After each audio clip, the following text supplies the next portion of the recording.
রাধে রাধে বন্ধুরা, আগেকার কিছু পুরনো দিনের কথা তুলে ধরছি।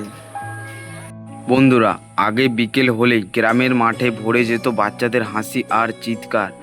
কেউ ফুটবল খেলতো, কেউ ক্রিকেট খেলতো, আর কেউ বন্ধুদের সাথে দৌড়ঝাঁপ করতো।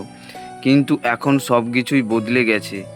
এখনকার বাচ্চারা মাঠে যায় না, সারাদিন ফোন গেম খেলায় ব্যস্ত। Free fire, PUBG, mobile game, এটাই যেন তাদের নতুন পৃথিবী। পরিবারের একসাথে বসে না, বন্ধুদের সাথে খেলাধুলা নেই, শরীরচর্চা নেই, শুধু ফোন আর স্ক্রিনের আলো। এক সময় যেখানে মাঠে আনন্দ ছিল, আজ সেখানে নীরবতা। ছোট্ট ছোট্ট বাচ্চারাও এখন ঘন্টার পর ঘন্টা মোবাইল নিয়ে বসে থাকে। ফলে চোখের সমস্যা, রোগ, অলসতা আর পড়াশোনার অমনোযোগী বাড়ছে। যদি এখনই সচেতন না হয় তাহলে ভবিষ্যৎ প্রজন্ম বাস্তব জীবন থেকে অনেক দূরে চলে যাবে। তাই আসুন বাচ্চাদের আমরা মাঠে ফিরিয়ে আনি। তাহলে হাতে শুধু ফোন নয়, একটা সুন্দর শৈশব তুলে দিন। মাঠে খেলার শরীর ও মনের আসল শক্তি।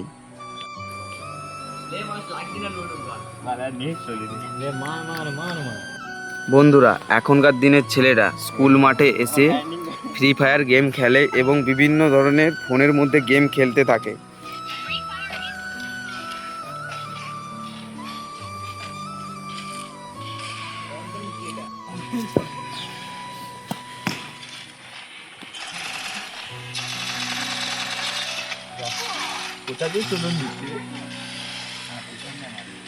এখানে বন্ধুরা আগে ক্রিকেট, ফুটবল, বিভিন্ন ধরনের খেলা খেলতো যেখানে, আর সেখানে বন্ধুরা এখন ছেলেরা ফ্রি ফায়ার, পাবজি এবং ফোনের মধ্যে যে বিভিন্ন ধরনের গেমের মধ্যে, মানে ফোনের মধ্যে গেম খেলতে থাকে।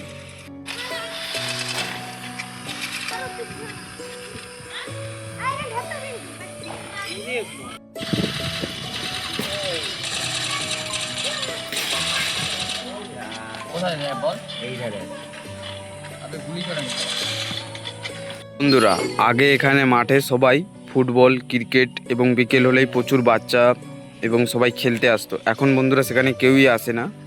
আর কেউ যদি আসে বন্ধুরা, এখানে ফ্রি ফায়ার, পাবজি এবং বিজিএমআই বিভিন্ন ধরনের ফোনের মধ্যে গেম খেলতে থাকে বন্ধুরা।